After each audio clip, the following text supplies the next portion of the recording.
За өглөөний мэнд бүгдээрээ сайхан амарцгаасан уу? Зя. Ер нь хүн өөрийгөө мэдэх гэдэг бол хүний амьдралын нэг их чухал хэсэг байгаа тийм амьдралын ер нь их хамгийн чухал залшгүй хэсэг л дээ. Тэгээ хүн өөрийгөө мэдэхгүй байх гэдэг бол их аюултай. Тэгээ ялангуяа бид нар тэгж ярьдаг ш нь мэдэхгүй байгаагаа мэдэхгүй байна гэдэг бол ер нь хүний хувьд бол хамгийн аюултай гэж. Тэгээ бүхнийг мэдээд байгаа юм шиг байгаад загнаад байдаг хийгээд байдаг гэтэл яг үндэ яг үндэ мэдэхгүй байгаад байдаг. Тэгээ өөрийгөө мэдэх өөрийгөө юу чадах, юу чадахгүйгаа мэдэх. Ямар чадвартай бас чадваргүйгээ ойлгох гэдэг бол хүний амьдралын маш чухал хэсэг байна. Одоо намаа ингээд дуулж олон хүмүүст одоо дуу хуураар нөлөөлөж гэдэг микрофон өгөх юм бол уусаа боломжгүй. Тэгээ уусаа бид нэр хийж чадахгүй. Надад хичнээн одоо 1000 төгрөг амлсан байсан ч тэрийг хийх гэдэг бол миний хувьд их боломжгүй асуудал. Яагаад бол угаасаа би дуулах чадваргүй ч надад тийм одоо бэлэг авьяас байхгүй. Одоо манай өнөөдрийн манай отгоогийн дуулсан тий отгоо гоё дуулж байгаа шүү дээ манай отгоо тий. Энэ ингээд дуулж байгаа манай өнөөдрийн магтаал удирж байгаа манай отгоо тэр киборд тоглож байгаа доноо хоёр чинь гэрвэл шүү дээ. Эхнэр нөгөө хоёр байгаа шүү дээ. Тэгээд одоо энэ гитар тоглож байгаа доногийн дүүн юм байна шүү дээ. Одоо ихчийнх нь охин нөгөө байхгүй гэх мэт. Би дөнгөрсөн хойно та нар ингээд гэрвлээрээ магтаал удирдаал байна уу гэл. Тэгэд энэ бол юу гэхээр мэдчихээн эдгээр юу хийхээ мэдчихэж байгаа чадчих байгаа тий. Гитар тоглохоо, киборд тоглохоо, дуулахаа. Тэгээ ямар ч чадваргүй хүнийг шууд киборд тоглох гэж хэлэх боломжгүй. Хичнээн сая доллар амлаад ч нэмэр байхгүй. Яг миний хэлэх гээд байгаа санаатай ойлгож байгаа. Хүн өөрийгөө мэдэх гэдэг бол хүний амьдралын маш чухал салшгүй хэсэг. Та өөрийгөө хэр мэддэг вэ?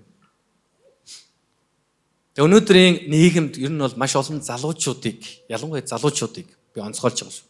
Төөрөгдүүлж байгаа зүйлийг инфлюенсер буюу одоо өөрсдөө нөлөөлөгч гэж ярьж байгаа хүмүүс YouTube сувгаар хүмүүсийг залуучуудыг бүх хүмүүсийг бүхнийг чаддаг гэж худал мэдээ тарааж байгаа.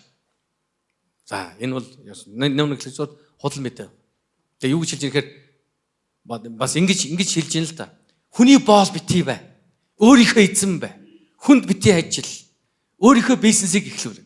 Хүн бүхэн бизнесмен байж чадахгүй шүү дээ. Ярь хүн бүхэн бизнесмен байж чадахгүй. А бид нар зарим насан туршдаа хин нэгэнд хүнд ажиллана. Энэ муу юм байхгүй шүү дүнд. Хүн өөрийнхөө чаддаг юмыг хийгээд тэрүүгээр амьдралаа орлогоо авч явна гэдэг бол ерөөсөө муу юм байхгүй.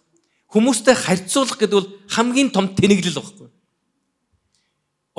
Тэр дорж бизнес хийсэн юм аа би хийн. Одоо уурандаа бизнес эдэр хийсэн хүмүүс байна шүү дээ юм уу? Тэ уурлаад тэр мүү хийж би ягаад хийхгүй ингээд ийдсэн. Тэгээд өрөнд ороод ингээд дампуурцсан тий хүнд байдал ороод өрөнд орцсон тийм хүмүүс байдаг. Тэгээ монголчуудад ер нь бас нийтлэг ажиглагдаг зүйл байхгүй. Тэгээ уурандаа сүм байгуулсан гэх нэг хүн байна шүү дээ. Пастортойгоо маргалтаад гинт уурн үрээд би яагаад ер нь сүм байгуулж болтгоо ингээ байгуулсан гэх. Тэгээд тэр нь ч тэгээд нэг олигтой бас явсан юм уу сайн мэдэхгүй л байдаг. Тэгэхээр бид нар хүмүүстэй харьцуулалгүйгээр зүгээр өөрийнхөө хувьд би юу чадах вэ? Миний хүсэл мөрөөдөл юу вэ? Би юуны төлөө амьдарч байгаа вэ? Миний амьдралын зорилго юу вэ? Бурхан надад ямар чадвар авиасыг өгсөн юм бэ? Надад Бурханаас өгсөн энэ авиас чадварыг би яг ямар зорилгын төлөө ашиглах юм бэ? Үүнийгээ мэдэх гэдэг бол үнэхээр гайхалтай. Өнөөдөр энийг яриад байгаа нэг шалтгаан нөхөр би та бүхэнд Христ итгэж хүмүүсийн хувьд бид нар өөрсдийгөө мэдэх ёстой. Бидний дотор байгаа маш чухал нэг нандин зүйлийн тухай ярмаар. Энэ дэлхий дээр юу ч болж ирсэн. Танаас үлс салгах. Таны дотор үргэлж орших. Нэгэн чухал зүйл би танд өнөөдөр сануулмаар. Энэ бол үл үхэх найдвар юм аа. Өнөөдөр бид хэн нэг үнтэй харьцуулж тэрэн шиг, энэ шиг, энэс дээр, энэс доор гэж бодхоос илүү надад юу байгаа? Нэгсэндээ миний амьдралд юу ч тохиолдсон тэр бүхнийг давж гарч чадах, үл үхэх, хизээч үл үхэх, үл дуусах, үл төгсөх итгэл надад байгаа гэдгийг бид нар ойлгох хэрэгтэй. Бидэнд тэр найдвар байгаа гэдгийг бид нар мэдэх хэрэгтэй. 1-р Тесалоник номын 4-р бүлгийн 13-аас 18 дээр ингэж хэлсэн байна. Би өнөө уншиж байгаа. Ах トゥ нараа нойрсогчдын талаар мэдэхгүй байхыг чинь бид хүсэхгүй байна. Эсбөгөөс та нар итгэл найдваргүй хүмүүс шиг гашуудах вэ. Есүс үхсэн бөгөөд амьсан гэдэгт бид итгэдэг. Тинхүү бурхан маань Есүсийн дотор нойрсогсдыг түүнтэй хамт авчрах болно. Бид үүнийг эзний үгээр та нарт хэлье. Эзний гэртэл амьд үлдэх бид нойрсогчдын өмнө орохгүй. Учир нь тушаалын уухай, тэргүүн тэнгэрэлжийн дуу ба Бурхны бүрээнээр эзэн өөрөө тэнгэрээс бууж ирнэ. Тэгээд Христ дотор үхэгсэд эхлээд амьлна. Дараа нь амьд үлдэх бид тэдэнтэй хамт агаарт эзэнтэй уулзгаар үүлэн дунд өргөгдөж, тийхүү эзэнтэй үргэлж хамт байх болно. Тиймээс эдгээр үгсээр бие тайшруулаарай. Энэ бол бидний үл үхэх найдварын тухай ярьж байгаа. Есүс Христ энэ дэлхий дээр дахин ирэх гэсэн энэ найдвар бол бидний амьдралдаа ямар ч асуудлыг туулсан бай, давж гарах итгэл найдвар, хүч чадлыг бидэнд өгдөг юм аа. Үхлийн дараа бидний юу хүлээж байгаа бол энэ асуулт олон хүний санааг зовоодог. Харин Библи бидэнд маш тодорхой зүйлийг зааж байгаа. Үхэл бол төгсгөл биш юм аа гэдгийг. Өнөөдөр таны зарим чинь заадар үхэх мөх тэр мэдхгүй хаа байсан бүүм хол байна да. Үхэл өдөр бүрдэнтэй хамт байдаг. Яагаад би ингэж хэлж байгаа гэхээр бидний хэн манч хизээ үхэх мэддэг. Бид бүгдээрээ л энэ дэлхиээс явна. Нэг л өдөр явна. Бидний хэн ч энэ дэлхий дээр мөнх амьдрахгүй. Бид үхэх л болно. За би иш үзүүлж байгаа юм биш юм заяа. Эсвэл муу ёрлж байгаа ч юм биш. Би зүгээр амьдралын үннийг та бүхэнд хэлж. Бид үхнэ. Бид энэ дэлхиээс явна. Библиэд хэлсний дагуу бид нар нүцгэн ирсэн шигэ энэ дэлхиээс нүцгэн явах болно. Энэ дэлхий дээр бид нар юу ч авчраагүй шигэ бас энэ дэлхиээс бид нар юу ч авч явж чадахгүй. Харин өнөөдрийн энэ ишлэл, энэ 13-аас 18 дээр хэлсэн энэ ишлэлд бидэнд байх ёстой. Үл үхэх, үл дуусах тэр найдварын тухай өгүүлж байгаа. 13 дугаар ишлэлдэр ингэж хэлсэн байна.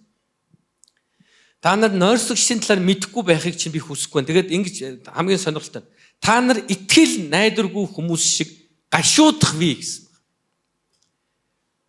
Өнөөдөр би та бүхэнд энэ ишлээс дөрвөн зүйлийг хэлж өгмөр. Энэ ишлүүдээс 13-аас 18-аас. Нэгдүгürt үхэлд үлдээлдэх найдвар бидэнд байгаа гэдгийг та хүлээж аваарай. Үхэлд үлдээлдэх найдвар. Энэ ингэж хэлсэн. Гашуудах нь буруу гэж хэлээгүй. Гашуудах нь буруу гэж хэлээгүй. Харин итгэл найдваргүй хүмүүс шиг гашуудах вэ гэж хэлсэн байна. Итгэл найдваргүй хүмүүс шиг. Учир нь бидэнд буй найдвар нь үхэлд үлдээлдэх найдвар буюу үхэл бол төгсгөл биш гэсэн найдвар юм аа. Бид өөрсдөө эргэн тойронд байгаа хайртай хүмүүстэй эзэн Есүс Христийн сайн мэдээг ярих хэрэгтэй. Эзний сайн мэдээ Бурхны үнэн үг бидэнд итгэл найдварыг өгдөг. Бидэнд мөнх амийг өгдөг. Бид Есүс Христийн бидний төлөө үхэж амьдсан амьлтанд итгэх үед бидэнд ирсэн тэр амьлалт нь, бидэнд ирсэн тэр уучлал нь бидэнд Бурхантай хамт биднийг мөнхөд байхаар тогтоосон юм аа. Нойрсогчдын талаар гэж энд хэлсэн. Үл итгэгч нар, нэгсэндээ итгэж биш хүмүүс, ялангуяа яг эртний грек энэ нойрсох гэдэг үгийг үхэлтэй холбож маш их хэрэглэдэг байсан байна. Өнөөдөр ч бид нар бас хэрэглэдэг ч тийм үү. Гэхдээ энд тухайн үед хэрэглэхдээ нойрсох гэдгийг бүр гүн нойрсох, мөнхөд нойрсох буюу мөнхөд үхэх төгсгөл нь ирлээ гэдэг санаагаар хэрэглэдэг байсан байна тухайн үед. Харин өнөөдөр бидний уншсан нойрсогчдын тухай гэж хэлж байгаа нь тэр итгэгч биш хүмүүсийн хэлсэн мөнхөд нойрсгосон санааг агуулаагүй бид нар ойлгох хэрэгтэй. Эртний грекийн гүн ухаантнууд зохиолчид маш олон удаа яг энэ үхэл бол төгсгөл гэсэн санааг агуулсан бичвэрүүдийг үлдээсэн байдаг. Жишээ нь нэг л өгсөн бол дахин амьлал гэж үгүй юм аа.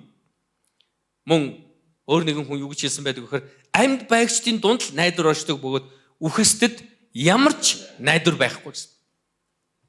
Мэдээж үл итгэж хүний нүдээр харах юм бол яг тийм. Тэгээд өөр нэгэн хүн юу гэж хэлсэн байдаг вэхээр нар мандаж бас жаргадаг. Гэхдээ бидний гэрэл унтрах үед мөнхийн харах үед гүн нойрсох болно гэж хэлсэн. Яагаад энэ хүмүүс энэ гүн ухаантнууд тухайн зохиолчид энийг бичсэн байг, ийм өгүүлбэрүүдийг хэлсэн байгаад үхэл тэдний хувьд төгсгөл байсан гэж. Төгсгөл гэж тэд нар итгэж байсан учраас. Үхэл бол төгсгөл ингээл дууссан. Тийм учраас тэдний хамгийн их хүмүүсийг зоригжуулдаг, урамшуулдаг зүйл юу байсан гэж хүмүүсийг ятгадаг, хүмүүсийг чиглүүлдэг сургаал нь юу байсан гэж. Тийм учраас нэгэн үхээд төгсөх учраас одоо амьд байгаа дээр жарга дуртай ямаа хий, дураараа дург гэж.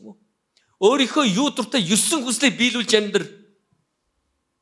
Ийм үгээр тэд нар ханддаг байсан. Харин Христ итгэгчнэр үхлийг нойрсох буюу амрах гэдэг утгатайгаар хэрэгэлдэг.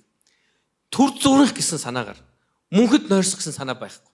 Тэгм учраас энд хэлж байгаа нойрсогчдын талаар гэж хэлэхдээ тэр түр амрагч, түр унтж байгаа хүмүүсийн талаар мэдэхгүй байгаасаа гэж би хүсэхгүй байна гэж. Яг л Христэд итгэлээ тавьсан хүмүүсийн хувьд үхэл гэдэг бол түр зүрх шүү гэдгийг энд өгүүлж байгаа.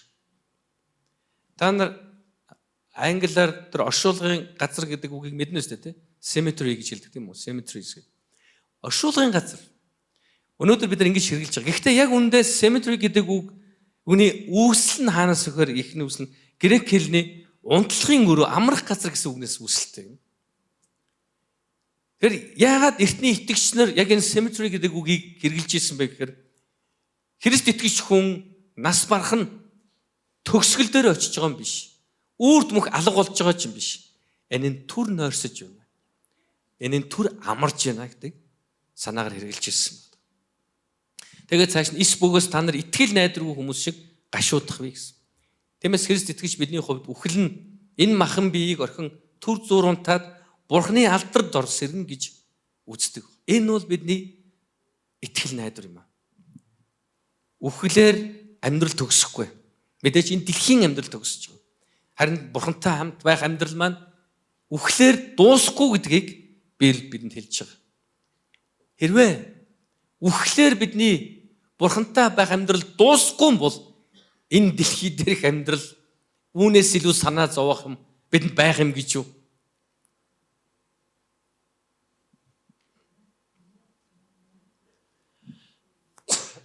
Үхэл таныг айлахгүй юм бол, үхэл таны хувь төгсгөл биш юм бол тэрнээс илүү таныг айлгах юм байгаа гэж юу? Мэдээж олон хүмүүс байна наа чи өр байна өр. Бүр үхчихимсэн. Тэр нь бүр амар байгаад байна наа чинь. Яг үндэ үхэлтэй би нүр тулж үзээгүй л дээ. Бас та тулж үзсэн үг би мэдэхгүй. Бид яг үхлийн өмнө очих үед яг юу мэдрэгдэх юу бодогдох юм би сайн мэдэхгүй л байна. Гэхдээ үнэндээ үхэл гэдэг бол бидний энэ дэлхий дээр ямар ч асуудал дунд байснаас хамгийн хүнд үе гэж бид нар ойлгодог. Бүгдээрээ л тэгж ойлгодог. Бидний амьдралд янз бүрийн асуудал тохиолдоход хүмүүс юу гэж хэлдэг вэ? Ямар үхэл хагас болсон биш үү? Юундаа уйдгалаад байгаа. Come on, урам зоригтой байгаач. Хин нэг чи алдсан юм шиг байх юм. Яг т өрөнд ороод өрнөөс гарна штэ. Хүн амьд арцаач минь мэлтийж байвал гарч ил таараа штэ. Итгэл найдваргүй хүмүүс шиг гашуудах. Итгэл найдваргүй хүмүүс гашуудна гэдэг нь дахиж хизээж уулзахгүй гэсэн гашуудлын тухай ярьж байгаа. Ягаад гэвэл ингээд дуусаа, бүх юм дуусаа гэж ярьж байгаа.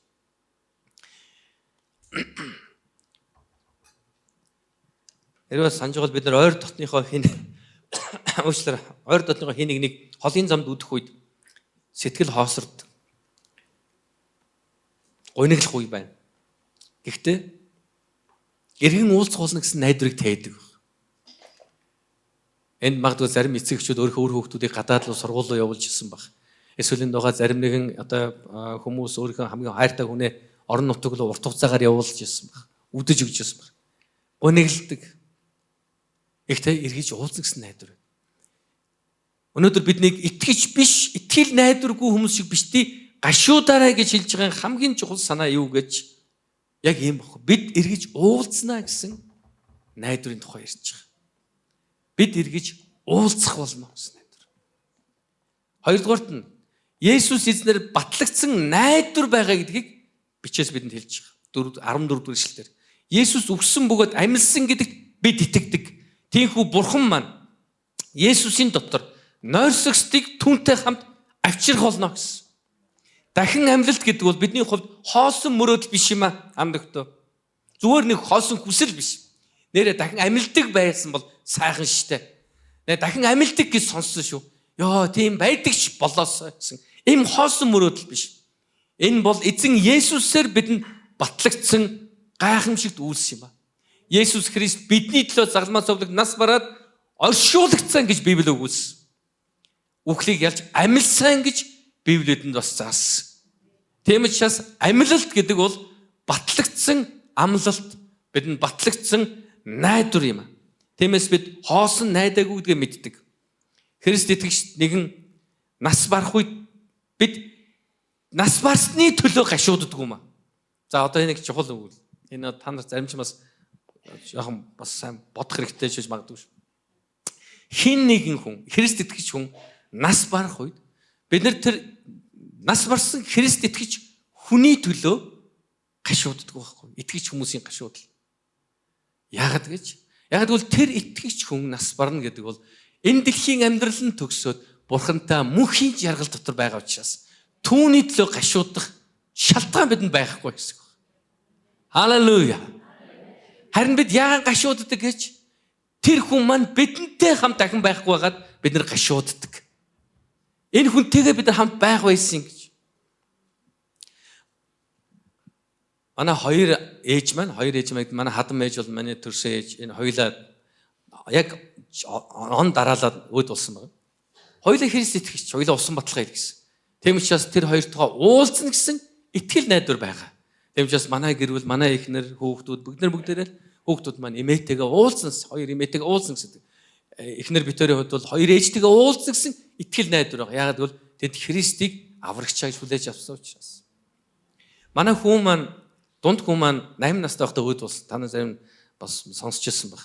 Хор тавдартай байсан. Тэгээд 6 жил шахуу эмчилгээ хийлгэсэн л. Тэгээд хүн маань яг нас барсны дараа тун удалгүй би яг Казахстан руу очиж үйлчилсэн байна л. Тэр үед надаас нэг тонлоо пастор ингэж асуусан байхгүй. Батулдаа яг хүүчээ өөд болох үед чамд яг юу бодогч ирсэн бэ гэж. Чамд яг ямар мэдрэмж төрж ирсэн бэ? Тэгээ би эргээд яг бодсон байхгүй. Яг тэр хүртэл би тэгж ингэж тухтаа ерөөсө бодоогүй яваад гэсэн юм. Яг тэгэхээр хүн яг бидний амьдрал ууг ашуу юм те одоо хэн нэг маань өөд болох үед тэгээ нас барах үед бид нар ингээл нэг юм тийм логик бодол бодоод идэх үсттэй. Яг би одоо яг юу бодох нь буруу. Зүгээр л яг сэтгэл хөдлөлтөөр нь автаж эхэлдэг байна. Яг тийм л юм болж хүн маань нас барлаа гэхэд маш харамстай байсан. Маш их гашуудсан те манай гэрвэл манай эхнэр хүүхдүүд маань хүртэл гашуудсан те нэгнийх нь дүүн тийм үү ингээ өөд болчлаа гэ бүгдээрээ л гашуудж яасан харамсалтай байсан мэдэнтэй ойр татнаас бүх хүмүүс. Тэгээ тухайн үед яг юу бодсон. Тэгээд би эргээд яг тонлоо пастрыг асуух үед би бодож эхэлсэн баг. Нэр яг тэр үед би яг юу надад хамгийн их төрсөн бэ гэдэг. Тэгээд эргээд ингээ бодоод дүгнэлтэнд ямар дүгнэлт төрсөн бэ гэхээр би тэр үед маш их гашуудж байсан ч гэсэн надад бас нөгөө талаар баяр хөөр төрж исэн байна гэдэг би эргээд ингээд яг тэр мөчөө эргэн дурсахад надад санагдсан байна. Ягаад баяр хөөр өгөхөр мэдээж хүүхд минь асуурлаа гэсэн баяр хөөр биш та ойлгож байгаа. Хүүхд нь бурхантай хамт байгаа гэсэн баяр хөөр. Яг бол манай хүү 2 настай байхдаа нүдний хор тавтар туссан байхгүй. Тэгээд 6 жил 8 настай хүртлээр эмчилгээ хийлгэсэн байна. Тэгээд эмчилгээ амжилттай болсон ингээд 8 настай байхдаа нөгөө хараагүй хүүхдүүдийн сургуульд Монголд энэ юуны 29 дугаар сургууль хэдгээр сургууль үлээд тэр 100 хэд жилүүд байна санаад тэр сургуульд явсан байна. Тэгээд эхний жилээ дуусчаад айгүй 5 сард нь дахиад нөгөө хавдар дархинд нь эхлээд одоо дахиад тэгээд ингээд явсан. Гэхдээ хүн маань би Христ итгэж гэдгийг тунхаглаж байсан баг. Аава би итгэж штэ. Тэгээд бид нар хүүхдээ усан баталгаа хүртээж ирсэн. Тэгээд надад юу төрж ирсэн бэхээр тухайд тэр их гашуудал донд бас байсан тэр жижигхэн баяр хөөр тэр үл үхэх тэр найдвар юу байсан гэж хүн маань хизээч тэр нөгөө нүдний хор тавдрын суучаас 2 нүд нь авцсан байсан л хараагүй болсон. Хизээч хараагүй болохгүй. Тэр бурхны улсад. Халелуя. Тэр хизээч дахиж химийн тарианд тариулахгүй. Амен. Хизээч үсэн унахгүй дахиж. Хизээч хоол идэж чадахгүй тэр одоо хордлогонд ортдоггүй. Ойлгож байгаас хизээч түүний судсыг олох гэж эмчнэр хэдэн 10 дахиуда түүний биед тэр тариаг тэр одоо зүг хатахгүй. Ойлгож энэ бол гайхамшигтай найдвар байхгүй. Таны зарим чинь боз тийм байж болох юм уу? Энэ бол Христ итгэл юм аа. Энэ бол Бурханаас бидэнд өгсөн итгэл юм. Тийм учраас би толиосод юу гэж хэлсэн гэхээр нэг талаараа би хүүгээ өөд болоход бидэнтэй хамт байхгүй гэж өөртөөгөө ямар ч хамаагүй замаар байлгах юмсан гэсэн хувайчсэн бодол байсан болохоос биш. Яг тэр хүүгийнхаа тухай бодох үед надад баяр хөөр байсан. Яг гэвэл тэр Бурхантай үргэлж хамт байх болно. Бид нар Бурхантай уулзах үед, Бурхан дээр очих үед хүү маань хардгаараа байх болно. Амен. Нөхдөө. Бид эзнэр батлагдсан найдвартай хүмүүс. Эзэн Есүс Христ бидэнд харуулсан байхгүй. Тэр загалмай дээр үхэж, тэр оршуулгадж, тэр үхлийг ялж дахин амьснаар тэр бидэнд харуулсан. Надад итгэгч чинь үхсэн ч мөхөхгүй юм гэдгийг. Махан биед мэдээж шороондоо шингэх болно. Харин бидний амин сүнс бурхан руу очих болно.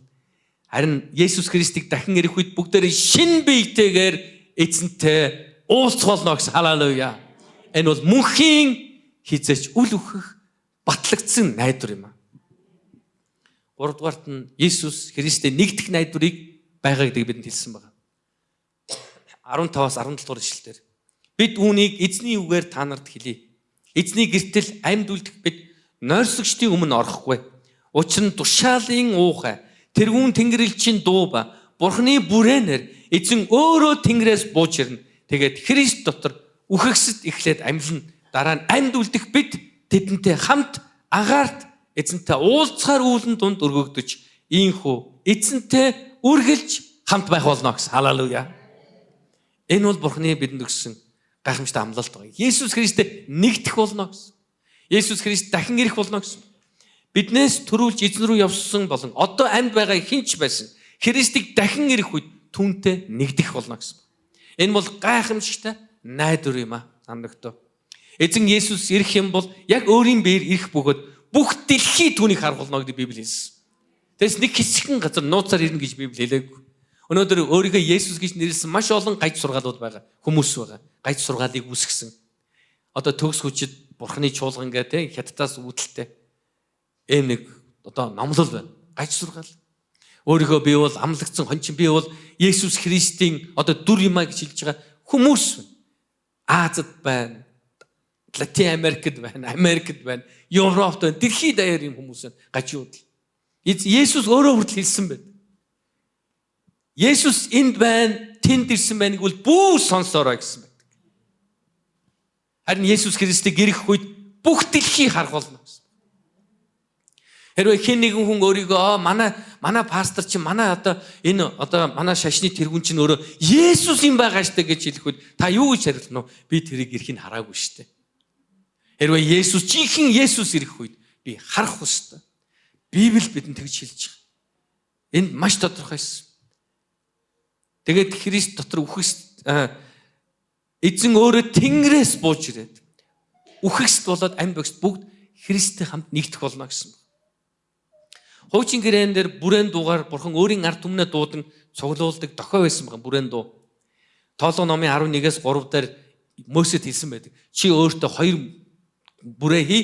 Тэгээд тэр бүрээг үлээх үед ард түмэн майхны өмнө цуглаад аялагтай болон одоо өөр ямар нэг зүйл хийхэд хамтдаа хийх болно гэсэн мэт. Тэгээ дуудан цуглуулан хуурангаас аялан нүүлгэх үед нэгсэндээ Мөсе тэр хийсэн бүрээгээ үлээх үед Израилийн ард түмэн хамтдаа цуглаад Бурхны амлсан нутаг руу хамтдаа алхдаг байсан. Халелуя. Яг энэ хэлэхдээ Тесалоник номд үлдээ. Есүс их эзэн дахин ирэх үед Тэнгэрлэгч нар бүрээн дуулах үед түүнд итгэсэн бүх хүмүүс Бурхны амлсан мөнхийн улс руу хамт очих болно гэсэн байна. Тэгээд эзэнтэй үргэлж хамт байх болно гэсэн байна. Эзэнтэй хамт мөнхөд байх болно. Энэ бол маш гайхалтай. Энд нэг үннийг бидэнд хэлж байгаа. Энэ бол үхэл биднийг Бурханаас салгахгүй маа гэдэг. Харин үхэл доторч бид түүнтэй хамт байж түүнийг дахин ирэх үед үргэлжлүүлэн мөнхөд хамт байх болно гэсэн найдварыг бидэнд хэлж байгаа. Хамгийн сүүлд нь дөрөвд нь итгэгчдийн үл үхэх найдвар бол эзэн дахин ирж бидэнтэй хамт байх явдал юм аа. 4:18 дээр хэлсэн байна. Тиймээс эдгээр үгсээр бие тайвшруулаарай гэсэн. Ямар үгсээр вэ? Есүс дахин ирэх болно. Бид Есүс Христтэй мөнхөд хамт байх болно гэсэн энэ үгээр бие бинийгээ тайвшруулаарай гэсэн. Энд нэг чухал зүйлийг би та бүхэн хэлж өгмөр. Яг энэ хэсэгт хэлэхдээ бие биенээсээ тайвшрлыг хүлээн ав гээг. Харин бие биендээ тайвшрлыг өгөөрөө гэсэн байна. Та нар санаж байгаа бол би ингээл ер нь бол их олон удаа хэлсэндээ Библи Бурхны үг нь таны дэрэгт байгаа хүнд зориулаагүй, тань зориулагдсан юм аа гэж. Нэгсэндээ Библийг бид уншихдаа хүмүүсийг бодож уншдаг юм аа. Яа энэ ишил ямар гоё ишил энийг өстө туяалуу явуулчих юмсан. Энэ ишил энэ яг батаад хэрэгтэй ишил. Энэ дорж тэнэгтэйдээс энийг явуулчихнаа. Бид Библийг хүмүүс зориулж уншаад байдаг. Өөртөө болохоор нэг гоё ишлийг олгоол. Энэ нэг тийм гоё ишил биш байна. За энийг уншихгүй. Энэ их гоё ишил. Энэ яг намайг хэлээд намайг давуулан дээрх чинь яг би.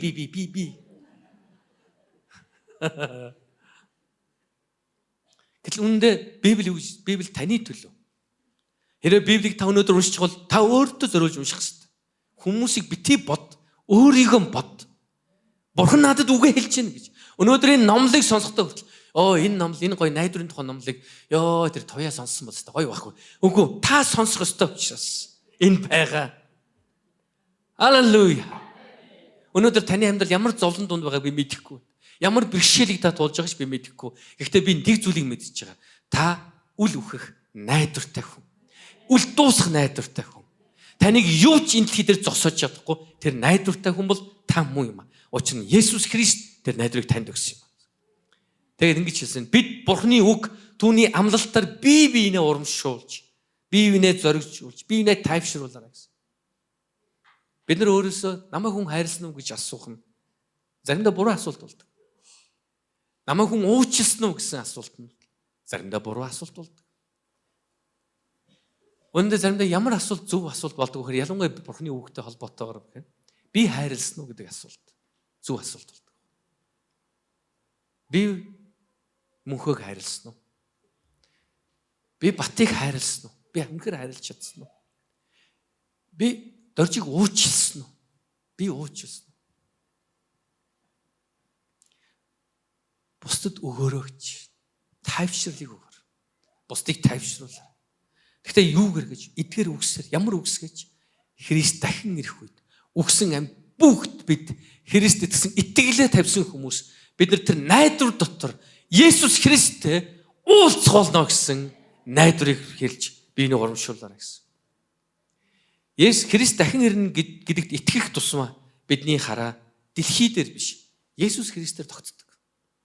Дэлхий дээр бид нар хараагаа байлгах нь буруу гэж би хэлээгүй л дээ. Мэдээж энэ дэлхий дээр амьдарч байгаа юм зэрэгтэй дэргүү та гараад энэ дэлхий дээр хараач юм байна. Гэхдээ бидний амьдралын зорилго, амьдралын үнцийг агуулсан хамгийн гол зүйл юу гэж Есүс Христийн үг сургаал гэдэг бид нар санаж явах хэрэгтэй. Тэгмээс бид нар дэлхийг харах тусам бидний хараа Христээс холдож дэлхийн зүйл санаа тавьж эхэлдэг. Энийгээч гоё болгочих юмсиг, энийгээч том болгочих юмсиг, энийгээч сайжруулах юмсиг, энийгээрч их мөнгөтэй болчих юмсиг. Иймтэйч болчих юмсиг, тиймчээс болчих юмсиг, тэрнээс том болчих юмсиг, энээс ч их болчих юмсиг. Бид нэр хараагаа дэлхий дээр тавих тусмаа бид нар дэлхийн зүйлийг илүү хүсэж эхэлдэг байна. Мэдээж энэ дэлхий дээр амьдарч байгаа чинь дэлхийн зүйлс бидний амьдралд хэрэгтэй нүнэн гэхдээ бидний амьдралыг эцсийн зорилго биш гэдэг бид нар ойлгох хэрэгтэй. Өмсөж зүүх бидний эцсийн зорилго биш.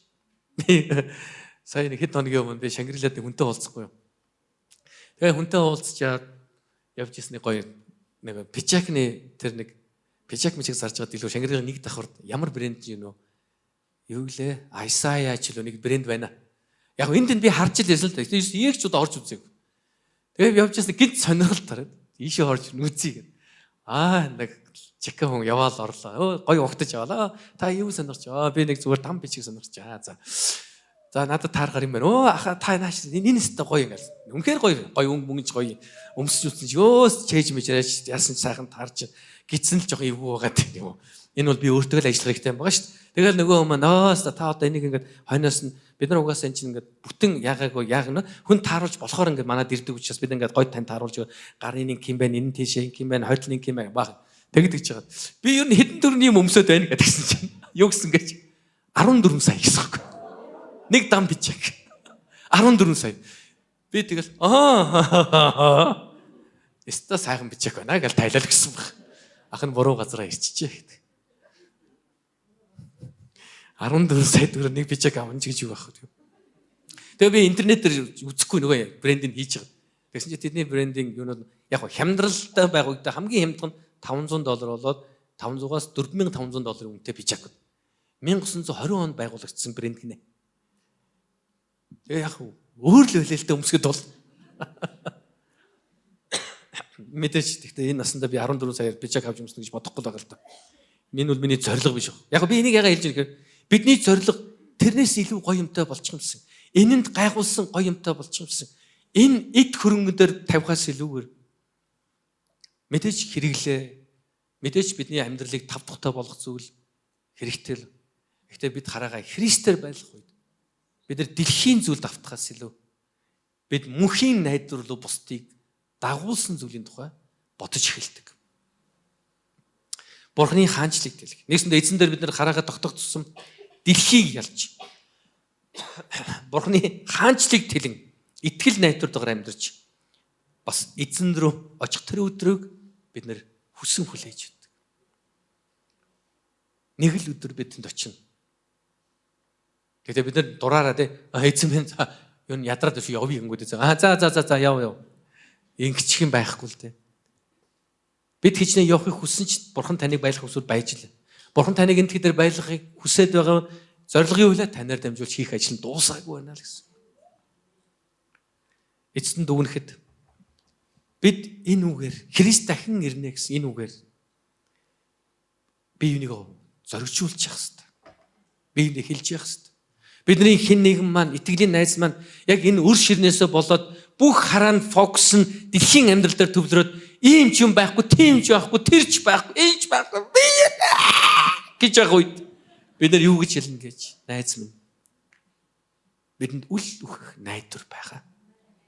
Магадгүй энэ дэлхий дээр бид хүссэн тэр амжилтаа, хүссэн тэр хөрөнгийг бүтээж чадахгүй байж болно. Гэхдээ энэ дэлхийн төгсгөлд бид нар Бурхантай мөнхөд байх. Хизээч үл гашуудах тэр мөнхийн амьдрал бидний хүлээж байгаа. Есүс Христтэй мөнхөд хамт байх, найдвар байх. Энэ дэлхийн амьдрал төгс биш шүү дээ. Харилцаанууд эхэлдэг үсттэй. Харилцаанууд бас нурдаг. Мөнгөтэй үе байдаг. Мөнгөгүй үе бас байдаг. Магадгүй бидний зарим маань ирээдүйд Монголын анхны долларын тэр бомтонгууд болж болох юм. Харин бидний зарим нь хизээж амьдралдаа $100,000 болохгүй ч болох юм. Яг би дахиад би иш үзүүлээд байгаа юм биш шүү, зүгээр л ийм байж болно. Харин бид бүгдээрээ л амьдрна. Бид бүгдээрээ л идэх болно, уух болно, өмсөх болно. Бид бүгдээрээ л адилхан амьдрах болно. Гэхдээ бүгд адилхан зүйлийг хөдөлж хэрэглэхгүй байж болно. Харин бид бүгд адилхан итгэл найдвар байх ёстой. Христ дахин ирэх болно. Энэ үгээр бид нар биеийг урамшуулна гэсэн. Бид бас энэ үгээр бусдад Христийг гэрчлэх ёстой. Зарим хүмүүс энэ дэлхийн амьдралаасаа болж стресстэй сэтгэлээр унж, зарим бүр амиа хорлох тухай боддог.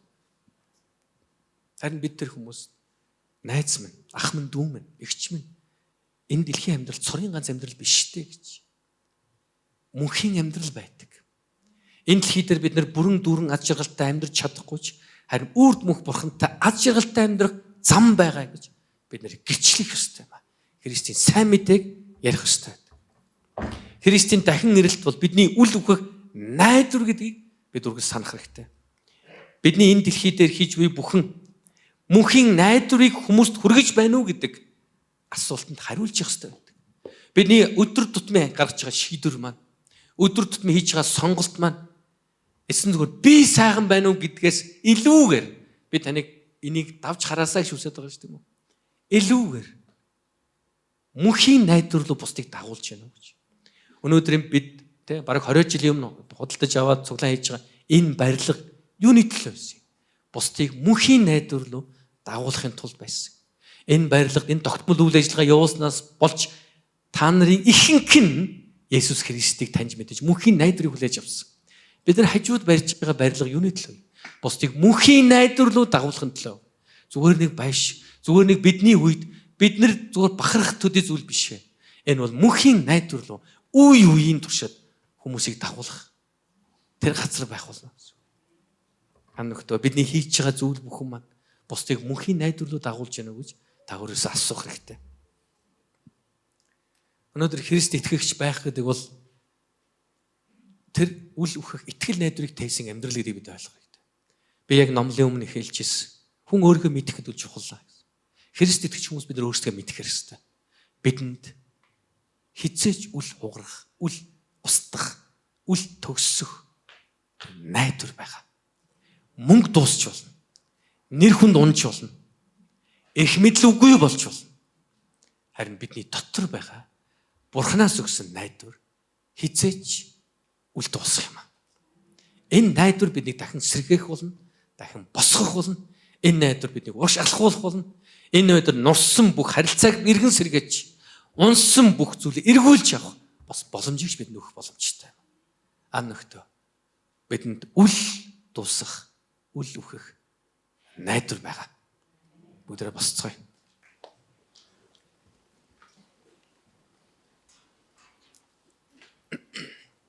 Бүгдээ одоо хамт залбирах чинь. Тэгээ өнөөдрийн яг энэ залбирал өнөөдрийн номлолын дагуу байна. Юу гэхээр эзэн бурхан минь та надад үл үхэх тэр найдварыг өгсөнд баярлалаа гэж. Надад тэр найдварыг өгсөн. Харин энэ найдварыг би бас бусдтай хуваалцмаар. Зарим хүмүүс гэдэг Христ итгэгч нар гэдэг нэг л тийм сул дорой гэл янз янзын хүмүүс ярина. Мэдээж янз янзын хүмүүс байгаа. Христ итгэж болчлоо гэдээ бид нар улаан галзуу болчихгүй тийм үү? Хаас хамааг очиод хашгираал Есүс итгээрэй. Бидний нөгөө төрлөх зан чанар угаасаа байж л байдаг. Харин энэ найдварыг бусдаа ярих болно гэсэн итгэл үнэмшлийг текст. Энэ бол Бурханаас бид өгсөн агуу захирамж. Энэ жил бидний өөрөө юу гэсэн та нар санаж байгаа тийм үү? Бурханы өргөөг барьж дуустал гарч ин хүчтэй байгаарай гэж. Яагаад барих гэдэг? Мөнхийн найдвар руу хүмүүсийг дагуулахын тулд.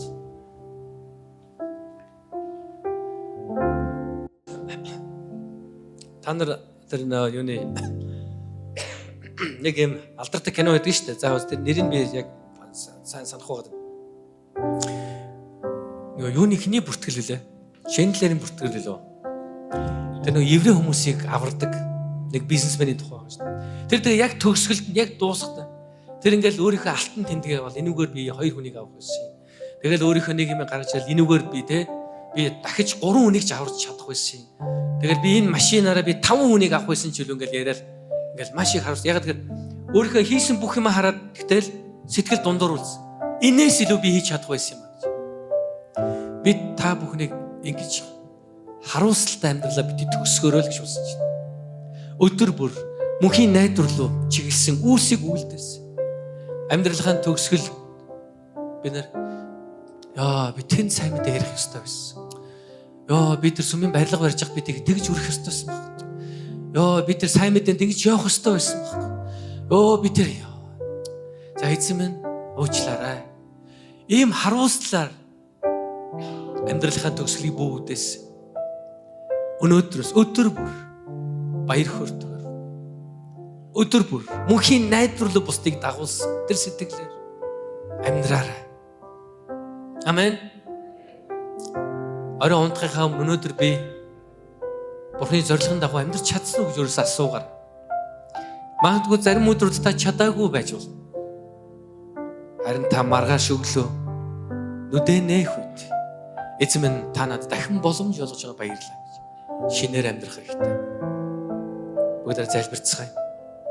Эзэн тандаа хэлээрэй, эзэн минь ээ. Бид өөрсдийн харааг тань дээр бич, таны дахин ирэх, тантай үрд мөнх хамт байна гэсэн итгэл найдварыг, үл устдах итгэл найдварыг тээж. Таны мөнхийн найдвар руу хүмүүсийг дагуулж амьдрья гэж бүгдээрээ залбирцгаая. Халелуя. Бүгдээрээ эзэн өмнө өөрсдийн зүрх сэтгэлээрээ залбирцгаая. Эзэн минь намайг дуудсан баярлалаа гэж, намайг сонгосон баярлалаа гэж бүгдээрээ амаа нээж түнд хэлцгээе. Бурхан минь намайг дуудсан, намайг аварсан баярлалаа. Эзэн минь намайг уучлсан баярлалаа. Надад шинэ боломж олгосон танд баярлалаа. Эзэн минь та надаар дамжуулж олон зуун хүмүүсийг, олон 10 хүмүүсийг, олон мянган хүмүүсийг та өөрийн мөнхийн найдвар руу дагуулах болно эзэн минь. Эзэн минь танд баярлалаа. Эзэн минь өдөр бүрийн гаргаж байгаа шийдвэр, өдөр бүрийн хийж байгаа сонголт бүхэн маань эзэн минь таны мөнхийн найдвар руу бусдыг дагуулсан байхыг хүсэж байна. Эзэн минь бидний өргөж байгаа өргөл бүхэн маань мөнхийн найдвар руу, таны мөнхийн найдвар руу бусдыг дагуулахыг хүсэж байна эзэн минь. Дагуулах тэр үүсэл зориулт голтгойг залбирч байна. Халелуя. Эзэн бурхан минь танд баярлалаа. Дуудсан баярлалаа. Үнэхээр танд баярлалаа эзэн. Таныг хайрлаж, танд хайртай байж, Таны үгэнд хайртай байж, таны сургаалыг дагаж амьдрахад туслаач. Та биднийг удирдаач. Та дагуулаач. Есүсээ та дагуулаач. Бүх хүчээр эзнээ хайрлая. Би сэтгэл бүх амьдралаараа хайрлая. Бүх зүрхээрээ эзнээ хайрлая. Амьдралаараа эзнээ хайрлая. Бүх хүчээр эзнээ хайрлая. Би сэтгэл бүх амьдралаараа хайрлая. Танд би хайртай, хүндэт их эзэн. Танд би хайртай, агуу их эзэн. Танд би хайртай, үнэхээр хайртай. Би сэтгэл бүх амьдралаараа хайрлая. Танд би хайртай, хүндэт их эзэн. Танд би хайртай, агуу их эзэн. Танд би хайртай, үнэхээр хайртай. Би сэтгэл бүх амьдралаараа хайрлая. Бүх зүрхээрээ эзнээ хайрлая. Амьдралаараа эзнээ хайрлая. Бүх хүчээрээ эзнээ хайрлая. Би сэтгэл бүх амьдралаараа хайрлая. Танд би хайртай, хүндэт их эзэн. Танд би хайртай, агуу их эзэн. Танд би хайртай, үнэхээр хайртай. Би сэтгэл бүх амьдралаараа хайрлая. Бидний эзэн минь. Яг энэ цагаас бид өөрсдийн зүрх сэтгэлийг таны өмнө ярьж. Тэмээ бид үнэхээр танд хайртай байж. Эхлээд та биднийг хайрлсан билээ эзэн. Та биднийг юм нүгэл дотор байхад нь та хайрлсан. Та эхлээд бидний төлөө энэ дэлхий дээр ирсэн эзэн.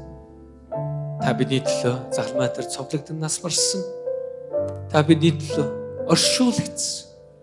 Та бидний төлөө үхлийг ялан дийсэн. Гим нүгэлт биднийг хайрлсан таны хайранд баярлалаа эзэн минь. Эзэн минь таны хайранд баярлалаа. Бидний үнэхээр хайрлсан баярлалаа. Таны болцолгүй хайранд баярлалаа эзэн.